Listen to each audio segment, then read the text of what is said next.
और बड़ी खबर गाजा से जुड़ी हुई है। सीज़फायर के ऐलान के बाद फिर से दहला है गाजा इसराइल पर। इसराइल का गाजा पर बड़ी एयर स्ट्राइक देखने को मिली है। ट्रंप की जंगबंदी के ऐलान के बाद आईडीएफ ने की बमबारी, 30 लोगों की मौत की भी खबर है। तो आपको बता दें, एक तरफ जश्न मनाया जा रहा था कि बिलाखिर ऑफिशियली तौर पर दस्तखत होंगे पहले सीज़फायर को लेकर, तो दूसरी तरफ आपको बता दें सीज़फायर के ऐलान के बाद ही गाजा को फिर से दहलाया गया।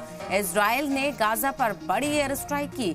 ट्रंप की जंगबंदी के ऐलान के बाद आईडीएफ ने बमबारी की और 30 लोगों के मरने की खबर सामने आ रही है। तो एक बार फिर से दहशत का मंजर गाजा में देखने को मिल रहा है। एक तरफ खुशी की खबर ये थी कि बिलाखिर इसराइल और हमास मान गए हैं जंगबंदी के लिए और बाज़ाब्ता तौर पर मिस्र में इसको लेकर दस्तखत भी होने थे, लेकिन ऐलान होते ही इसराइल ने गाजा पर बड़ी एयर स्ट्राइक की। ट्रंप की जंगबंदी के ऐलान के बाद आईडीएफ ने बमबारी की और 30 लोगों की मौत की खबर सामने आ रही है। तो एक बार फिर से गाजा में दहशत का मंजर देखने को मिल रहा है और जो एक उम्मीद की किरण थी कि अब कोई हमला नहीं होगा, लेकिन फिर से उसको दहलाया गया है और गाजा में बमबारी की गई है। तो ज़बरदस्त एयर स्ट्राइक इसराइल ने किया है। गाजा में बड़ी एयर स्ट्राइक की गई है इसराइल की तरफ से। तो वहीं आपको बता दें कि ट्रंप की जंगबंदी के ऐलान के बाद आईडीएफ ने ये बमबारी की है। तो ऐलान के बावजूद भी इस तरह की बमबारी, यही एक सवाल पैदा कर रही है कि आखिर ऐसे ऐलानों पर कैसे यकीन किया जाए। तो 30 लोगों की मौत की खबर है और फिर से दहशत का मंजर और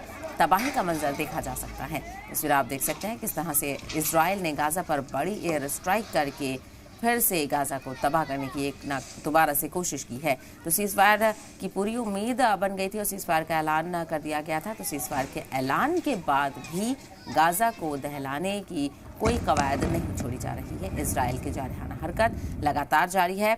इसराइल ने गाजा पर बड़ी एयर स्ट्राइक की और इसका नतीजा ये हुआ कि ज़बरदस्त तबाही देखने को मिली। ट्रंप की जंगबंदी के ऐलान के बाद आईडीएफ ने बमबारी की, 30 लोगों की मौत की खबर है।